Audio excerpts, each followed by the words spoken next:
What up, Tom? What's up, Matt? How you been? I am okay, man. What's going on with you? Not much, man. I'm got a buddy that just pulled out some new tech. I got to kick the tires on today, and I'm excited to hear your Yes. feedback before we talk about it. I'm so jealous. Oh man, I had to I'm wait. so jealous. Huh? I had to wait though. It was a I know, but prototype. still, You gotta wait. But man, God, I'm so jealous because I was hoping we'd all just kind of hang out, yeah, exactly. Well, that's what I was kind of hoping for, but that did not work out like that for sure. But it was good, and I think you're gonna dig it when you finally get to use it. Yeah, I mean, was it everything and more that you were expecting? I think it surpassed my expectations. It definitely did. I was blown away with how good the session was. That's awesome. Well, just to refresh your memory, I know you were there, but you probably don't remember this, or you most likely don't remember this. But when he brought his first version to your shop, I came by and we all met, and I had this crazy fucked up rotator cuff problem for years from a rock climbing injury. Like I overstretched it one day and then I worked it out too much and it fucked up my rotator cuff like bad. And I couldn't lift my arm. I could lift my arm like halfway pain free. And then 51% to like 70% was like a 3 or a 4 pain. But like moving up to go straight up in the air, it was like, I might as well have an ice pick shoved through my shoulder. It was awful. I fell asleep on that thing at your shop, and I think I ended up being on there for close to 45 minutes, and the whole rotator cuff thing went away completely, like literally entirely, and that was years ago at this point, and it has not come back. And that's the crazy thing, right? So that was the pre-prototype, if you will, right? That combined a couple of different services. He has gone so custom. Everything. No, I can't wait. The machine looks gorgeous, and he's like, "This isn't even our production model."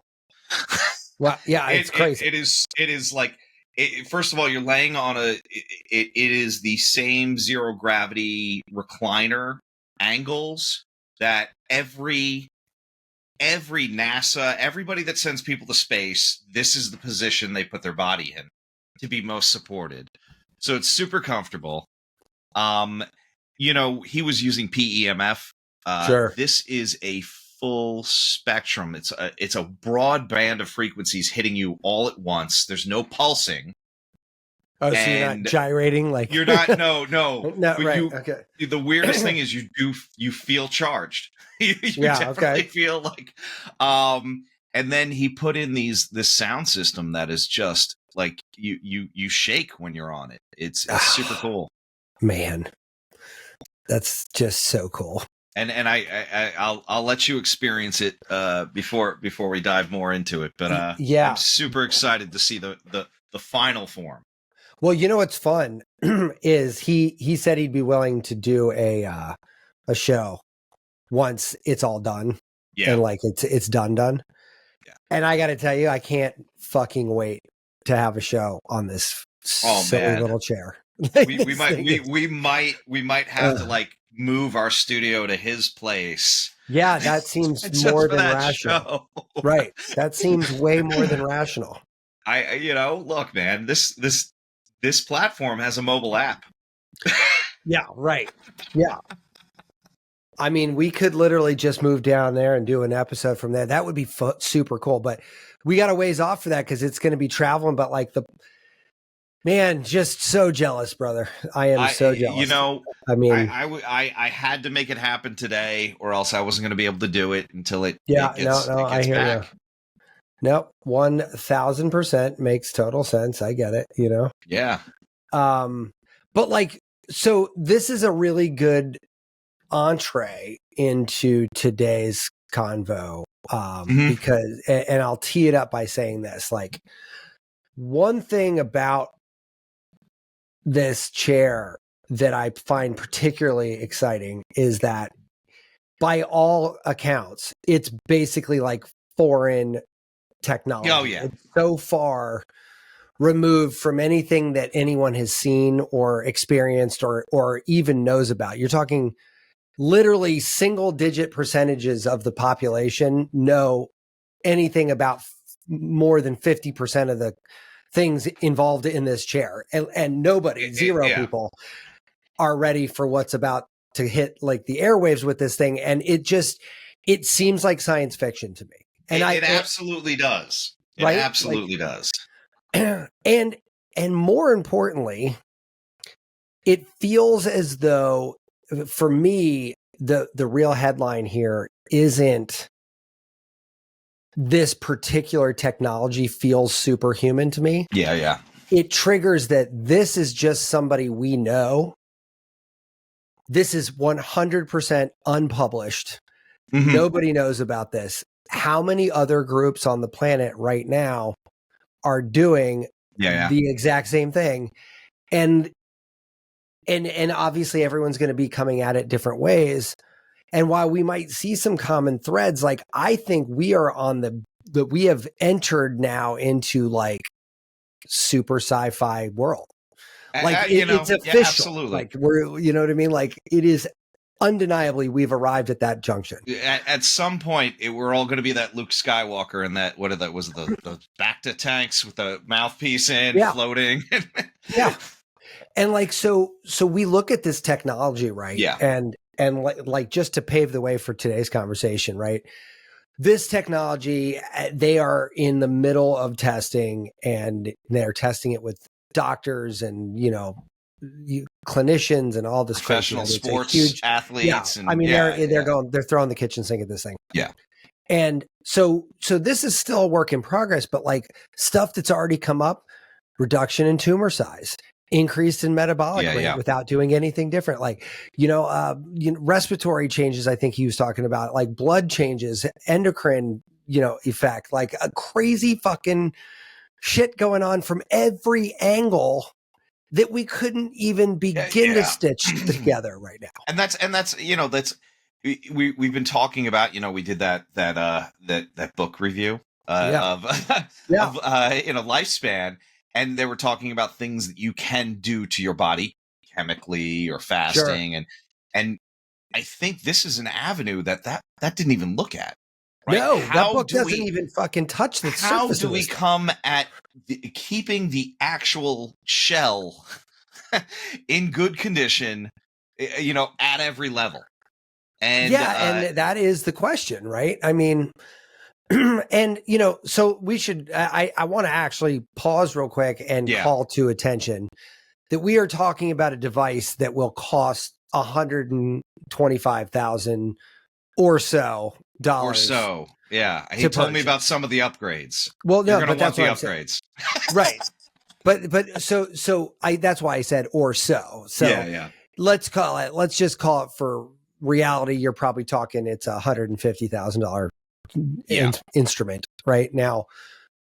Great. So if you are, a professional athlete, or you're, a musician or a senator or something, you got money coming out of everywhere, then, maybe 150 grand for a fucking fancy massage chair doesn't necessarily rub you the wrong way. But like, I could sit there and say, hey, look, I have the good fortune of knowing this individual. I have access to it. I certainly don't own one, and nor am I going to be able to like actually own one, but I can get reasonable access to it for low or no cost to me personally. I think so.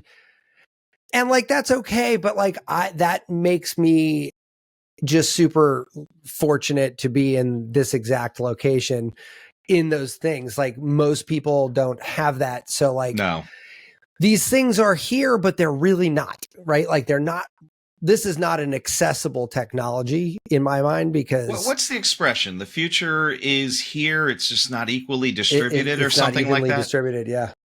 Yeah. It's very true.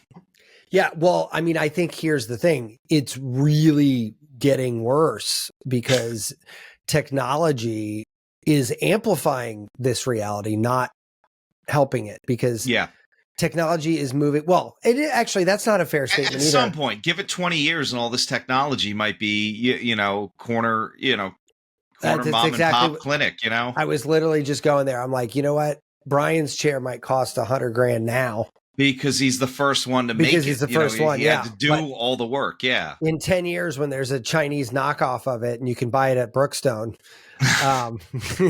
like, you know, like that Yeah. is going to be different. But Brian will have other things by that point, you know, like, so yeah, I mean, in a sense, I should retract what I said. I mean, these types of people and these types of products are definitely moving the entire ecosystem forward. So that's great.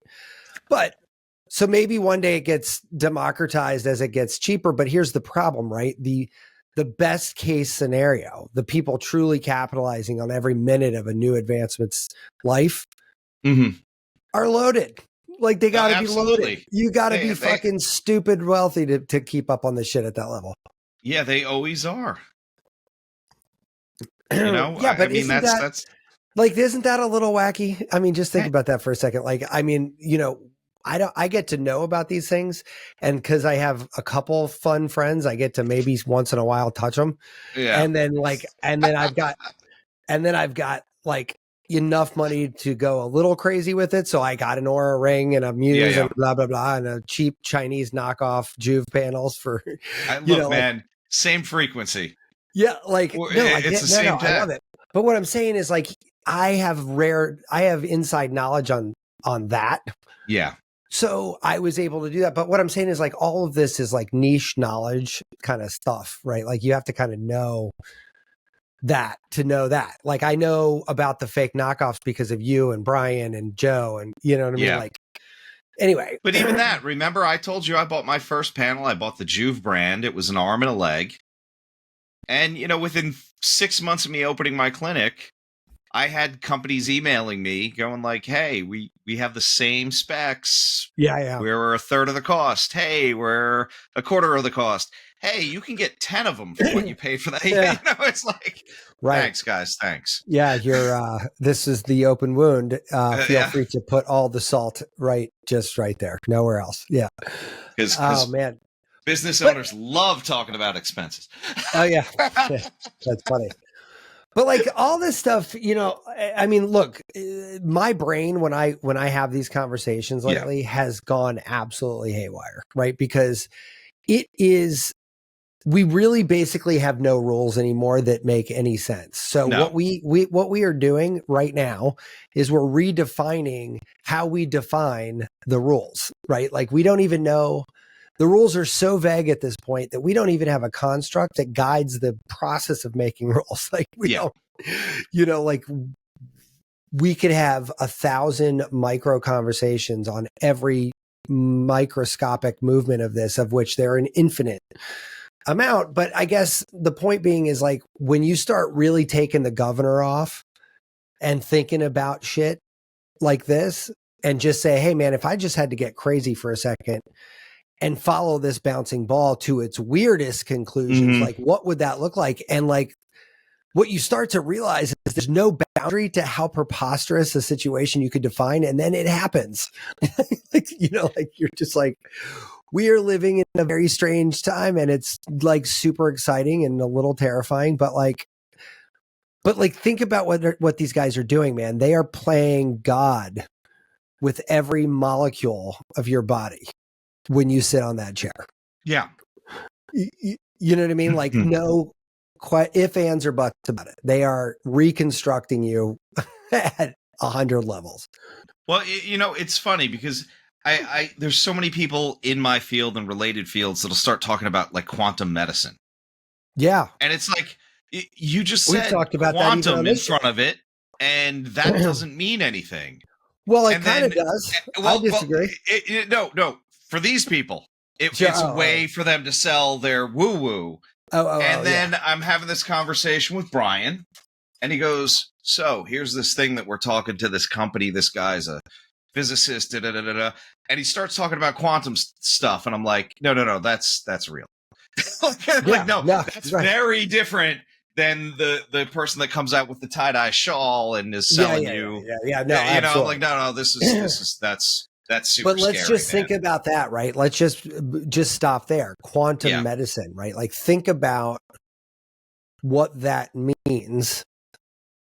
First, from a terrestrial standpoint, like from where we're at right now, like what does quantum medicine mean to you, kind of thing, right? Like I am of the mindset that there is and I think most people who have a quantum, anything, the idea of entanglement and synergy and all that stuff kind of, I think, is a common thread.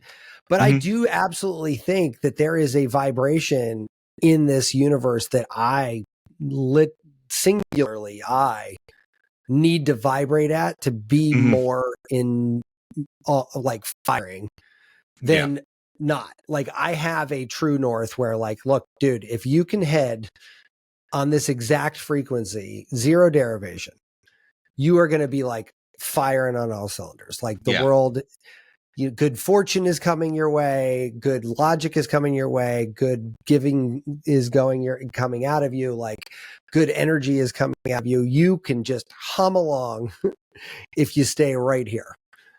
And I definitely do believe that, like, quantum medicine in this day and age, like getting you retuned into that frequency when you've somehow fallen out of frequency is an absolute real thing. Like 100%, like that's not even like a question mark in my mind. Yeah. But what does that mean though? Like, do you know what I mean? Like if, let's just follow this bouncing ball for a second. I have a frequency. Matt Hampton has a frequency in the universe that's unique. And I'm unique down to a millionth of a decimal point because there's gazillions of possibilities, right? Like but everybody's, I got one, right?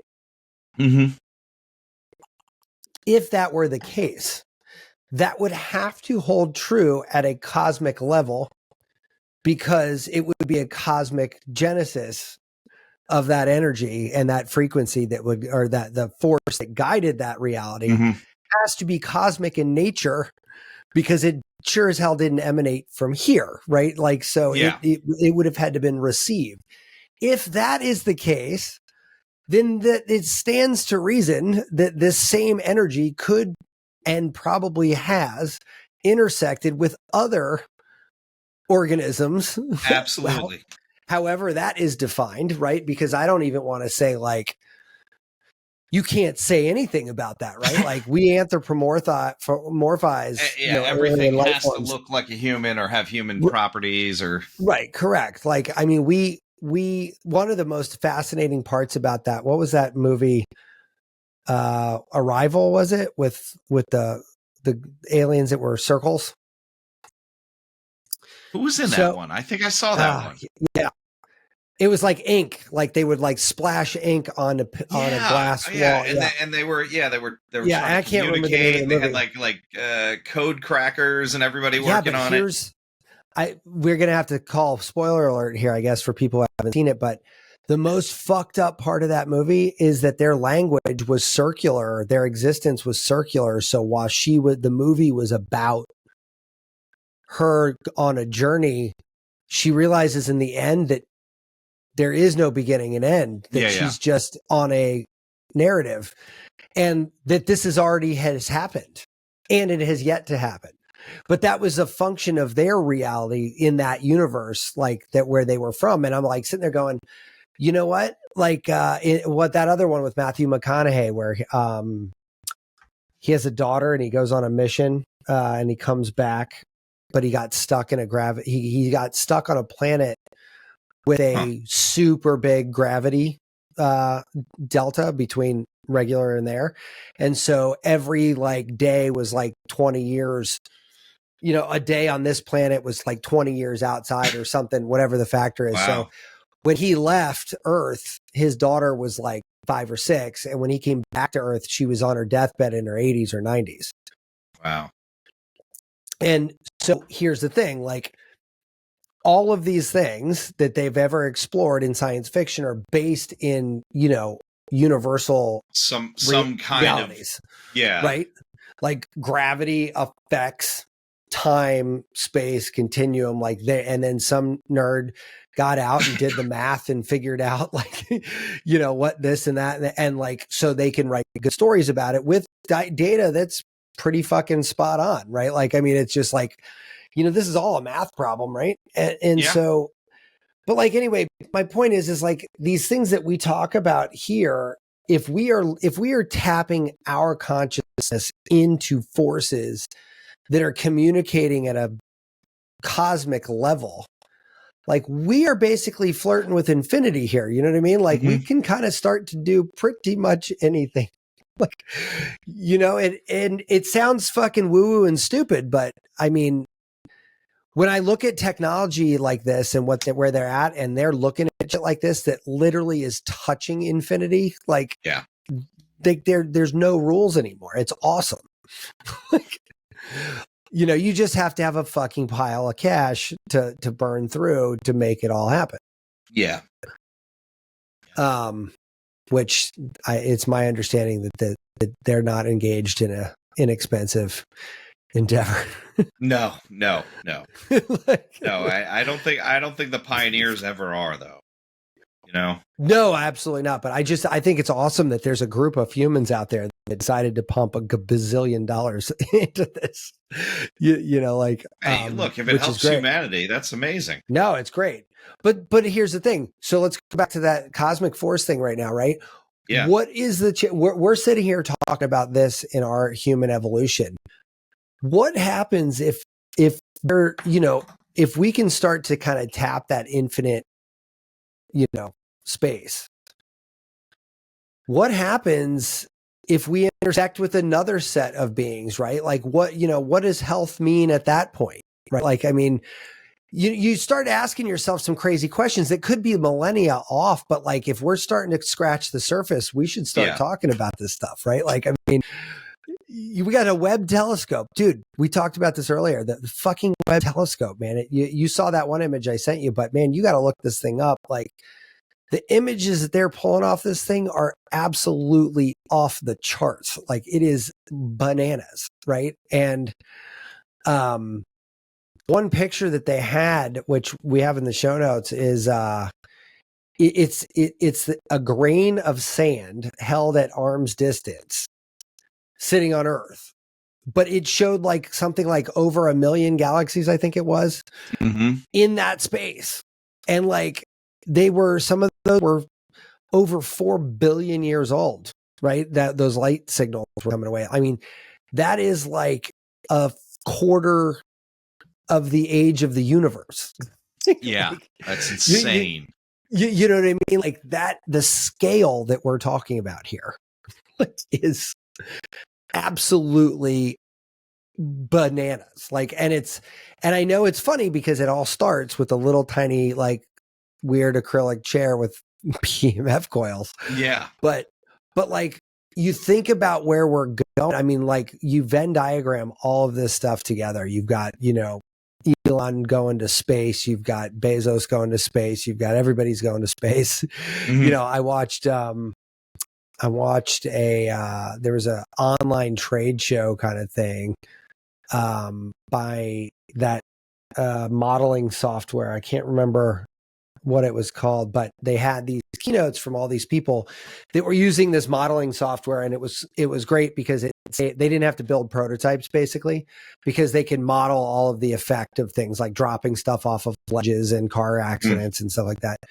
But one company that's using this is building these little robots that are all job specific. So it's like an ant farm or a beehive mentality where you've got different like job descriptions, like these ants only chop leaves and these ants only carry dead ants and these ants, so they're building these little robots. And so the idea is they're going to send like 10,000 of them to Mars. They're going to basically need zero human intervention. One of them is a microwave bot. So it'll go up to rock and shoot out a microwave pulse, literally heat the rock up like we do with microwaves here, make it softer. And then another robot comes in and grinds it up into like rocks, right? So they don't need to blast because they can soften the rock and then they can break it up into pieces. And then another one comes and sweeps it all up and takes it back to another one that processes it into sand to dump it into another one that will then extract the ore from the sand, and then another one that will melt it together into a filament that becomes metal filament that will then make more robots and do repairs, and also print out structures that they can build a habitation on Mars before we even get there. And they can build it with absolutely no exogenous material because they're literally mining the metal, which they already know the makeup loosely. And I'm sure we're going to find out all we ever never knew about fucking what it means to be a, ore miner on fucking Mars. Because God only knows what fucking ball of wax that opens up, right? Like, what if there is fucking life on Mars that we couldn't see because it was just under the surface and we just go fucking microwaving their ass? Yeah. And fucking, it'll be an act of war.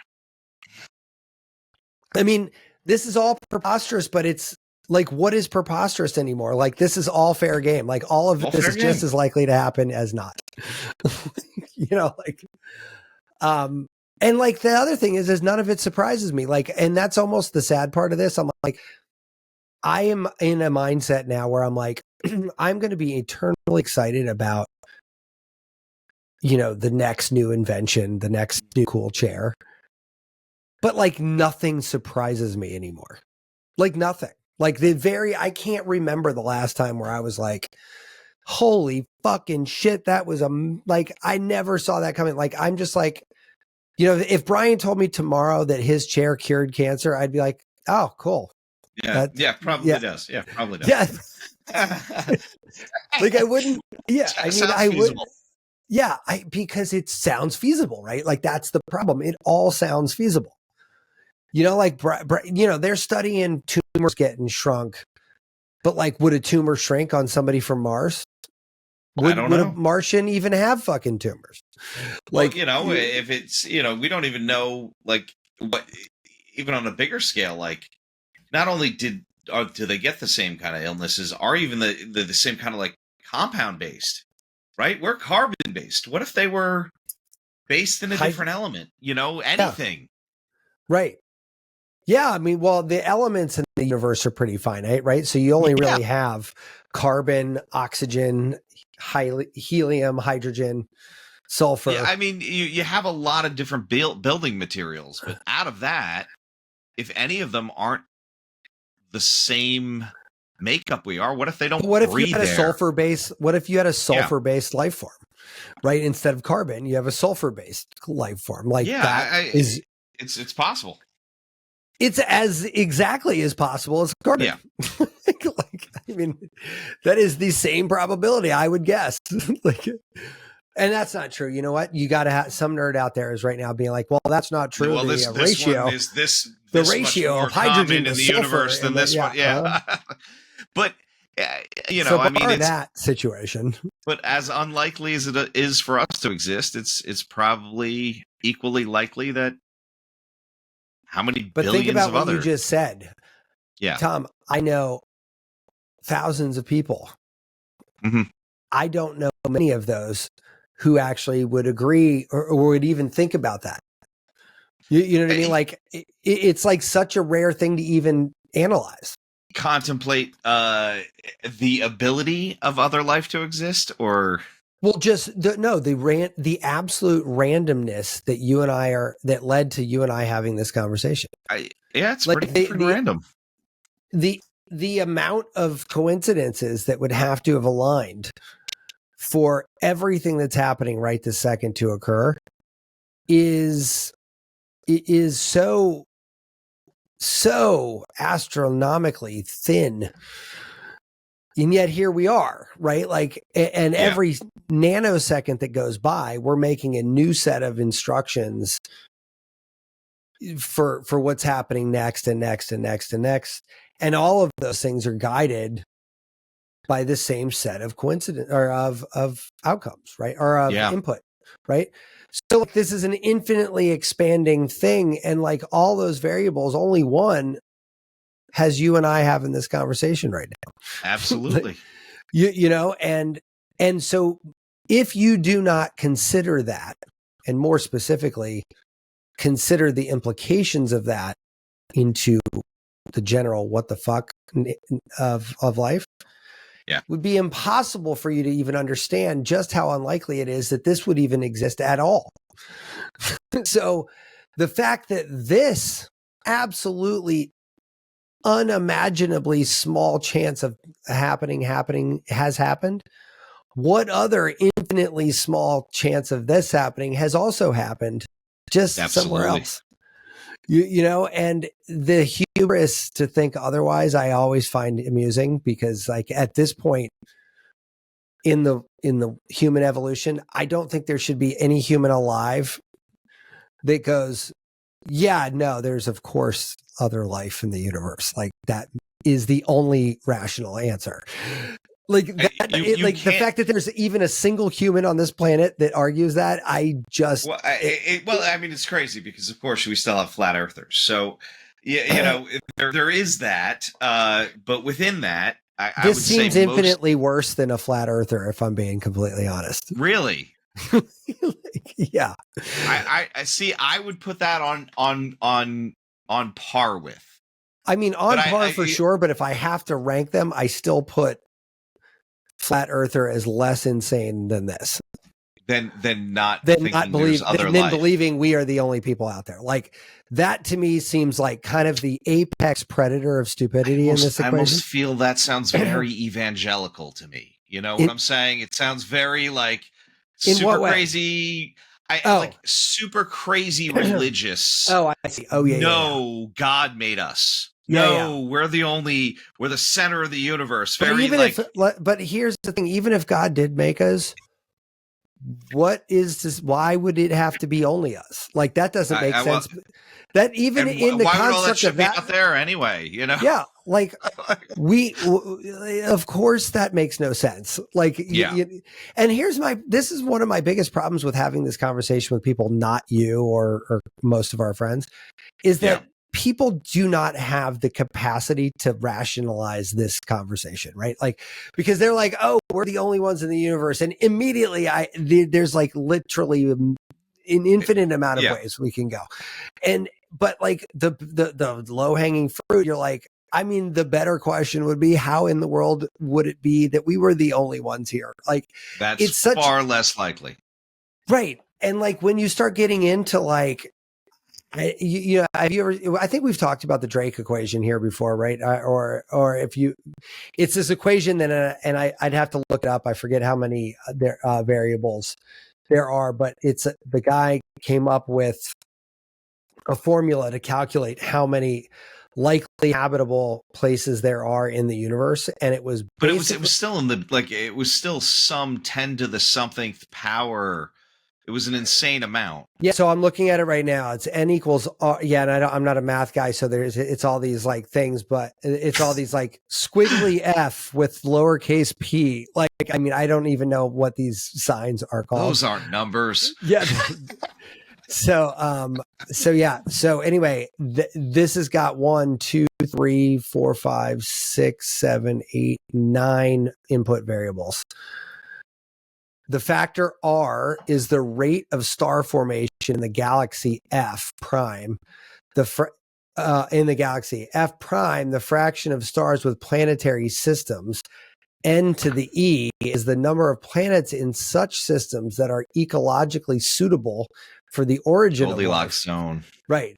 F to the L is the fraction of such planets in which life, in fact, develops. F to the I is the fraction of such planets on which life evolves to an intelligent form. And F to the C is the fraction of such worlds in which the intelligent life form invents high technology capable of at least of interstellar radio communication. And L, the average lifetime of such advanced civilizations. And so when you factor in all this crap, it comes into what is our it's funny, it tells me what it is, but it doesn't tell me it's not a number. Yeah anyway, so Drake equation. What I just want to know, like how many it doesn't say. Those are all variables. So they're all variables, but anyway, it comes but here's the thing, and the point of this, which is what I was bringing it up for, is that this shits out a number on the other side that says this is the likely number of other Earths with Tom and Matt on them right now. Not multiverse Tom and Matt, but like the proverbial Tom and Matt, right? Like, there's, and the number is huge. Like I don't know the I don't know the number, but it's because it does give a range. I just found it on Wikipedia. Did you? Okay, what's the range? On inserting the maximum numbers. Okay. There could be 50 with 6 zeros after it, so that's 50 billion. Wow. Just in this galaxy alone. Right. So here's the point, right? This is not, what I love about the Drake equation is it's not an arbitrary guess.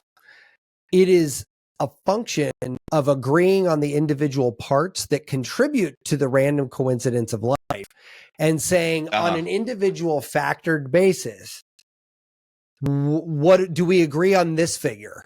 And the thing about that is it rationalizes it because we have a frame of reference in our own existence. So we can say, we could define a single attribute. Then when you blend it all together, that's just actuarial math, from my understanding. And it's basically saying, okay, well, if these are our input variables, this is the percentage chance of that happening. I think that's what that number is. And like, so here's the thing, like, that is a fucking huge number. 50 billion ways this could go different from what you and I are doing right now. That is, I would argue, an inconceivable concept for even myself. Like, that is too many variations to even think about what that might look like. You know what I mean? Like 50 billion is essentially infinite, like from a human perspective, right? You know what I mean? Like, yeah. And then factor in how many different species are on this planet alone. Right. And then multiply that. Knowing that if we don't even know what it would look like, let alone what else is living on that planet. Well, and here's the thing, like, I didn't see anything in there that said, what is the biodiversity of species on that ecosystem, which I suspect would be near impossible to even like come to a rational number on. But let's say they could. Well, maybe there's another planet with several intelligent species on it. Right. Like maybe, well, we had 8, I think the high estimate of how many Homo sapiens were Homo erectus was it Homo erectus? What's the above? It's hominids. Hominids, right. Would be the general thank you. Group, right? That's what I was looking for. Yeah.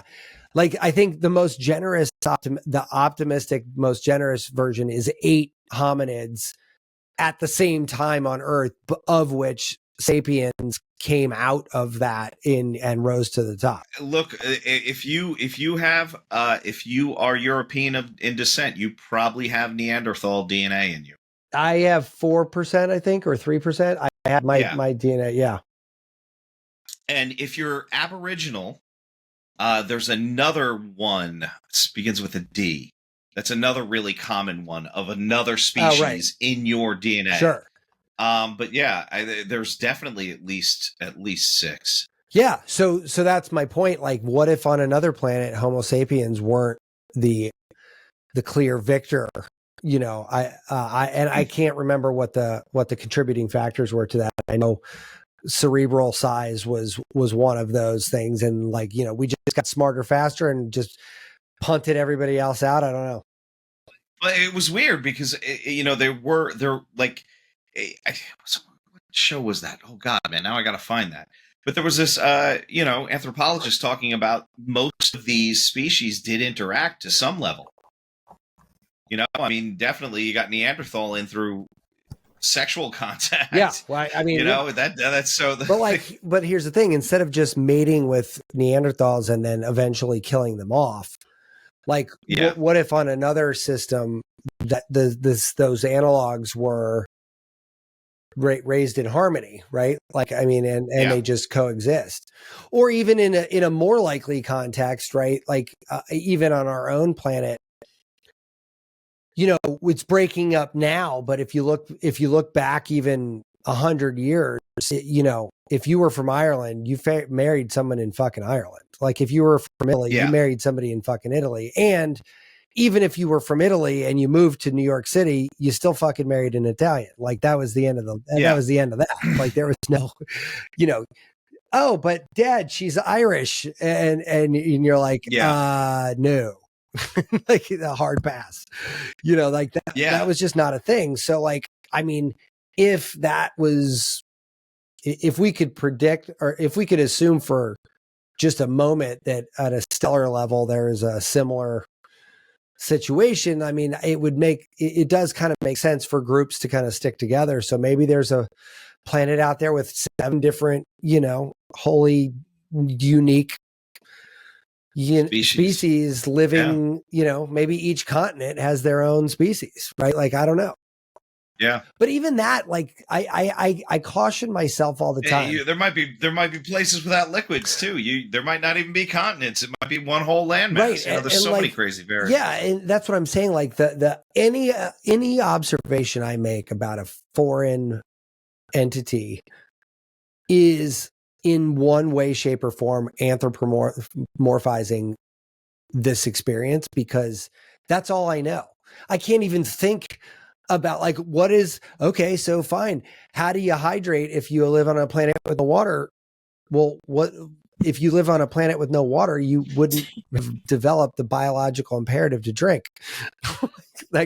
So that would not be part of your system. Yeah, your biology would not support drinking. In fact, that might actually kill them or melt their skin or fucking, who the fuck knows? Like it could be anything. And I just think that entire mind exercise, like that little thought exercise, right? Going down, you're like, if there is another planetary system out there where there's a Tom and Matt analog having a reverent health chat about their health, like how are those conversations different? You know what I'm saying? Like, how are they? Like I'm like, wow, my little health obsession, I thought it was crazy when it was just terrestrially based, but now I'm like, looking at shit that like they're doing over there and be like, fuck man, we are living in the fucking future, bro. Like, I mean, we are, there is no rules, right? I think, it's funny, like, let's say intelligent life did get here, right? So many movies talk about them coming and like, on the positive side, what if they took care of all our problems? What if they came down with technology and they're like, boom, you'll never get sick again. You don't die. Well, I mean, talk to some of those ancient alien folks and, that's already happened. So sometimes that's an amazing show. I mean, to watch. Listen, yeah, I hear you. I listen. I've watched that show a million times, and some of those things are just fun thought exercises, kind of thing. But man, like, yeah, I mean, I think that it's fun to go really far out like this every once in a while. Yeah. Because when you come back into reality, right, but look at it through the lens of infinity, which we have the ability to do now. I think that the other thing that I'm excited about with, my son's 14 and like he's going into high school and like this is the on-ramp to being a semi-adult. Like, you know what I mean? Yeah, yeah. And the tools that this group has at their disposal could make them really unique in how they interface with the world. And I think that it would be, a lot of people our age kind of like say things like, I wouldn't want to be young and student debt and, like too competitive, this and that. I'm like, yeah, but at the other side of this, like these people are starting their lives with zero boundaries. Like there is no guardrail for them cognitively, because by the time they can affect things like raise money or do things right, the technology that they're chasing will probably be here, or they will have invented it along the way. Like we have almost no rate limiter anymore for anything. Like it just, there's nothing there. There's no atmospheric, drag. Like you're just moving in a vacuum almost. You can just, there's zero resistance because, I mean, aside from financial, which, is at least we can say is just as probable to be an Earth only, construct as anything else, right? It definitely could. Yeah, but like when you don't have computing power limitations, when you don't have calculation limitations, when you don't have storage limitations, when computers are operating at light speed, quantum computing is here, like we're already doing it, right? And when you pair that with just the amount of information that we can take in a second now, I mean, it's just, the numbers are just gobsmacking and they're gibberish because they're just so big.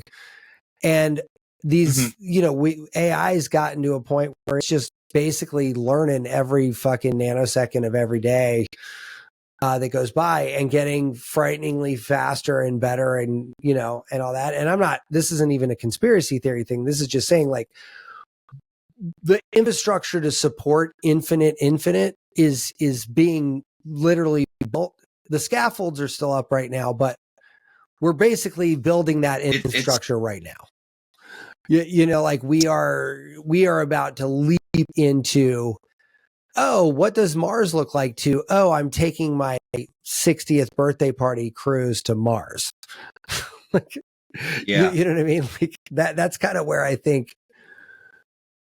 like, every quarter that goes by that you and I are alive, it gets like more and more probable that you and I will go put feet on the ground in Mars inside of our lifetime. Like that is becoming more of a reality, but by the month. Yeah, it's possible. Assuming you elect to take that you trip. You want to go. Yeah. But I mean, the ability for you to take that trip, I think, is almost here. Like we're getting there. No, almost. I would say within our lifetime. Yeah. Definitely. The way things are speeding up. Yeah. But I mean, 5 years ago, could you have said that with the same degree of confidence? Definitely. I don't think so. Yeah. I don't think so either. No. Like I don't think I could have said that with, now I'm with razor confidence. I can say, yeah, we're going to have chairs in our living room that when we get cancer diagnosis, we're just going to sit on for 5 hours a day. Chemo's not going to be a thing. Like we're going to supercharge our bodies to do what it does best, which is take care of me. Right. And, maybe there probably is some medicine augmentation of that, but I think that's where we're going, because like I see it. This is the path. Like the path is literally leading here. All these things are, leading in that direction. And I don't know. It's basically, it's a great, it's fun. And I think thank you for indulging me in my little acid trip tonight, because I think it's fun when you go, like I said, when you go way, way, way, way out and you get super ridiculous, right? And then you bring it back. You're like, you know what? Whatever my old idea of ridiculous was, I now have a new bar on ridiculous. So now problems that used to be just slightly absurd are now like, no, totally, I can do that. Like that's, because your end zone of what is truly preposterous is now just blown out, like, pretty far. But anyway, it's fun when I think about this, because like somebody asked me the other day about like the future of web design, right? And I was like, have you ever seen Iron Man 2, where he like scans the physical little stick village that was built by his dad, and then, but he picks up the VR, like the CAD drawing in the air, and he lays it down. He's doing this. I was like, we can't be more than a handful of years off before that is an option in the computing world, right? Like where I'm just sitting at a table going, all right, computer, the logo for my new company, I'm swiping to you now, and I swipe it off of my iPad or whatever, tablet, laptop, watch, whatever.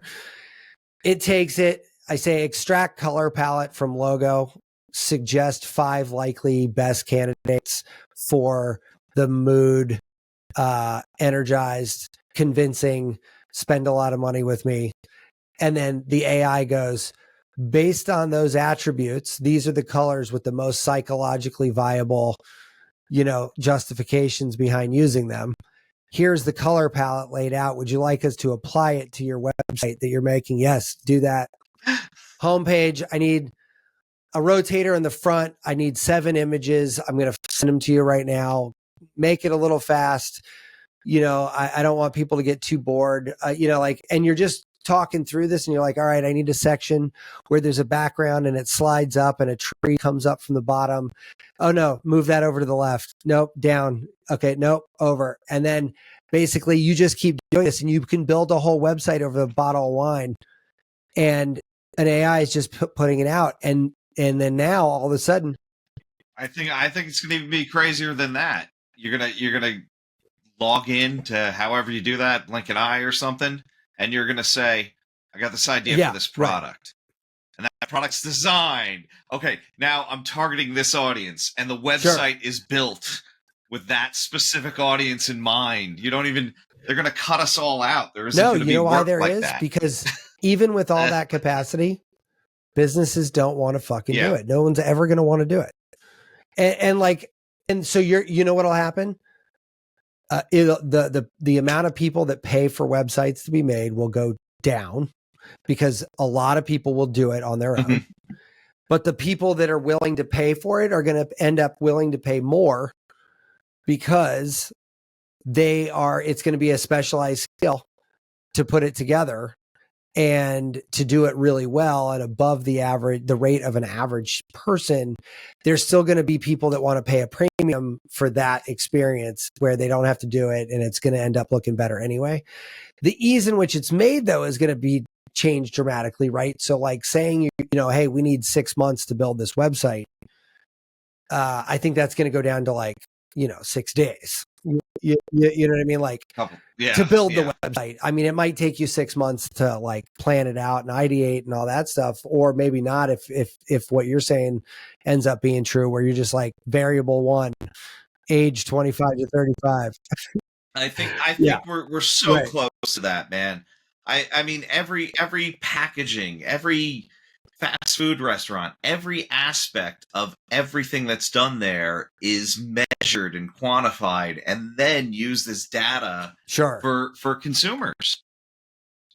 So I mean, that's like I wasn't even thinking about buying that. I open up Instagram and here's 5 different ads for it.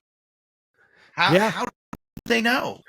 Well, I must have looked at it somewhere. My phone must have been near something. That it's associated with your persona. So and all the ad places share it. So all it takes is for somebody in your house to have searched it.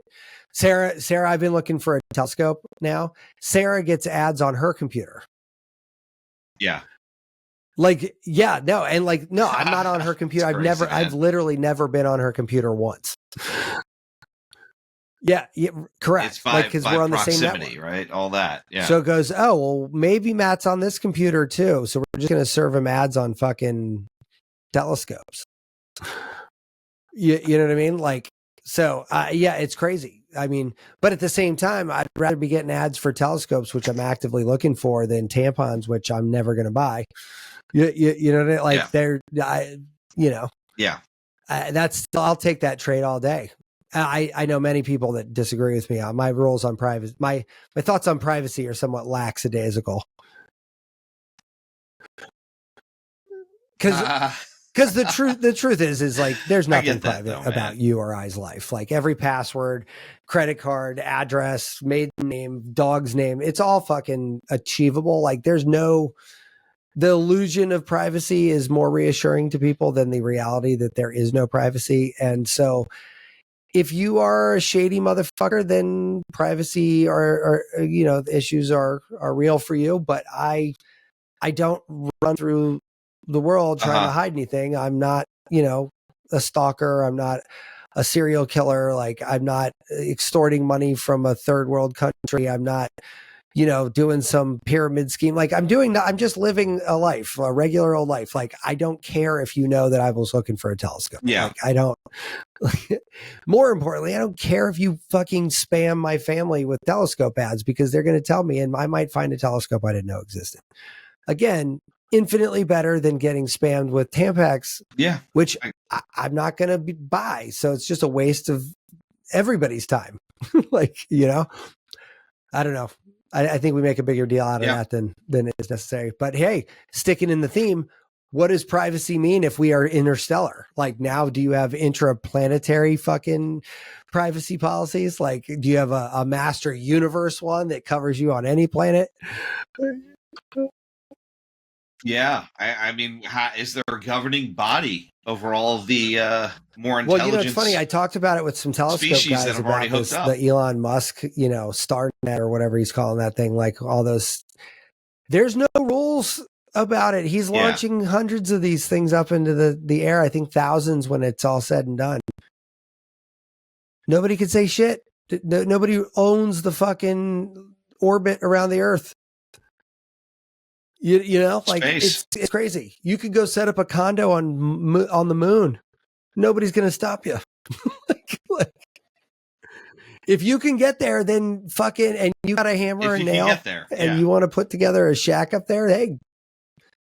I mean, there's literally, there's nobody's going to tell you no. Knock it out. Right? I mean, you're not going to get a hell of a lot of support, but I want. But if you can get to the moon, it's so weird. Yeah. And you got the good fortune of landing on the not dark side, you could live on solar power, and I don't know. Yeah. I mean, fuck, it would be. Yeah. Anyway. So, cool. It's kind of crazy. Thanks for that. What are you getting into these days? I picked up some more tech.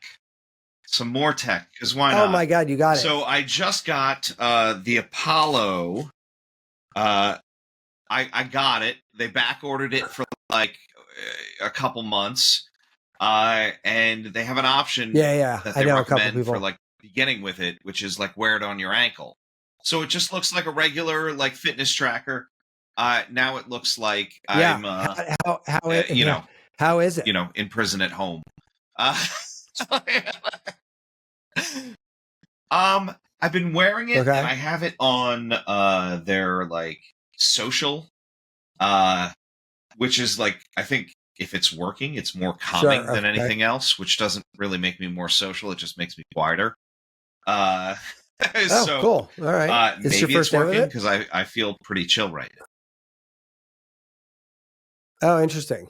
Yeah, I know a couple people with them, and actually, I don't know anybody who said anything bad about it yet. Like, they're so I was on their original Kickstarter thing back in the day, and I don't know what happened, but I ended up canceling it.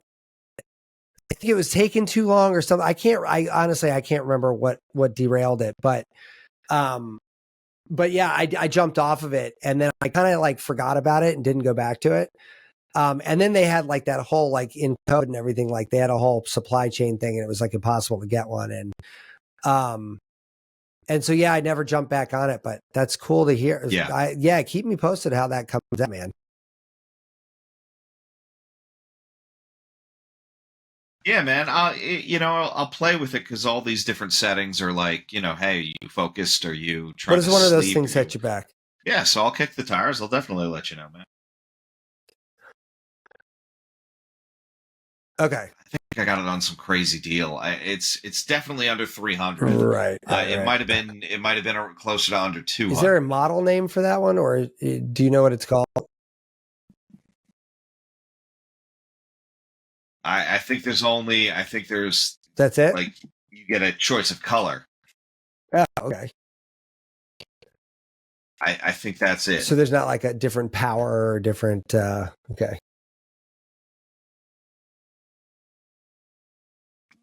No. Yeah. I got it definitely on sale. $349. Yeah. Okay. Cheaper than what's market price like there now. Yeah. Okay. Yeah, maybe I'll jump snagged on it for that. like $2.99. Maybe I'll jump on that in the near future. I have my sight set on a slightly more expensive problem. Yeah. No, so Telescope.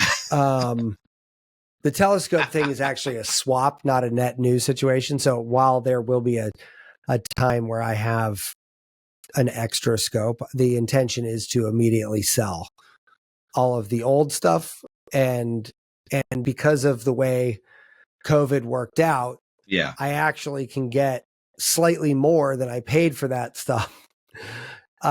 Which makes the change in cost like not negative because I'm selling along with it a couple things that I just don't use anymore that technically weren't part of the old scope, but I'm just going to take the Band-Aid off and just get rid of a bunch of crap at the same time. So it won't actually cost me any more money to do this. And I think I come out ahead of the game, which is why I did it. But like this one that I'm getting is the same exact one I already have, except it's the photography version. So it's infinitely better for photography, which is all I use it for. So people who are just doing observational astronomy aren't going to pay the extra money, right, to upgrade to this thing when it doesn't matter to them. Don't need that. Yeah. So yeah, people love mine because it's one of the better optical, visual scopes. So anyway, I'm excited. I found one. I've been looking for 2 years for this. I finally found one, but it was in London. And so but it was new in London, brand new. They had one left in stock. Oh, wow. And, it cost me a fortune to ship it from fucking. Wow. Yeah. I think it was like $210 in shipping. Private so courier it was or some really expensive shipping, but it has been legit years. And this has been like back ordered and whatnot. And so I'm grabbing this, but like, man, maybe this is why like alien DNA was on my mind, because I've been getting some bananas pictures of, celestial objects and it is crazy town to just imagine what's out there. You know what I mean? Like I'm pulling these pictures of shit that's like 2,000 light years away from Earth or 3,000 light years away from Earth. You're like, oh my God, this thing is so far away and I'm taking a picture of it. Like that's just crazy. Yeah. But what I'm really getting into is I had the movement on the insane on the mushroom farm. So yeah, that is becoming more of a curiosity for more people. And there might, and I've got lots of asterisks around this right now, but there might be a version of this story that ends in us doing a bunch of functional mushrooms to the tune of a couple 100 pounds a week in production. Yeah. So yeah, that kind of took a fairly real step forward today. So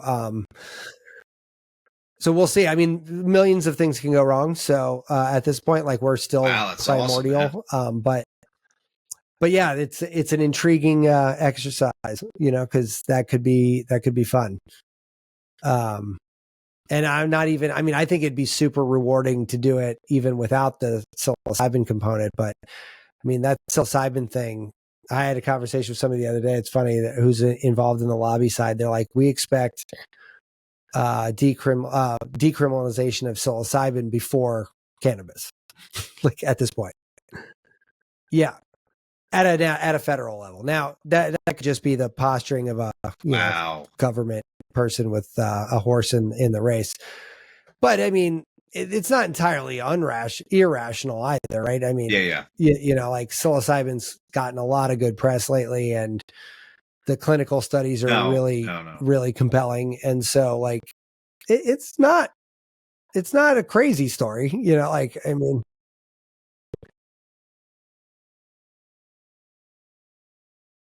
I don't think, if we're talking 5 or 6 years, I don't think that's. Yeah. But would cannabis go alongside it is more what I would but like expect. the lid ain't going to get lifted look, on. We're lifting the lid on crystal a bunch of these meth at or once, so we heroin don't in have this to keep country, doing this. right? Like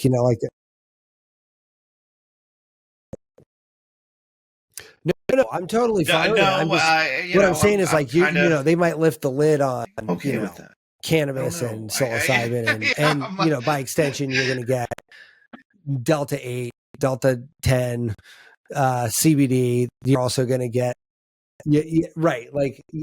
Then you're going to get MDMA. You're going to get you might get mescaline, ketamine. You're going to get what I mean. Well, ketamine's already good to go. Yeah. So I guess like ketamine is I don't think it's a world that far off where those things are all kind of fair game.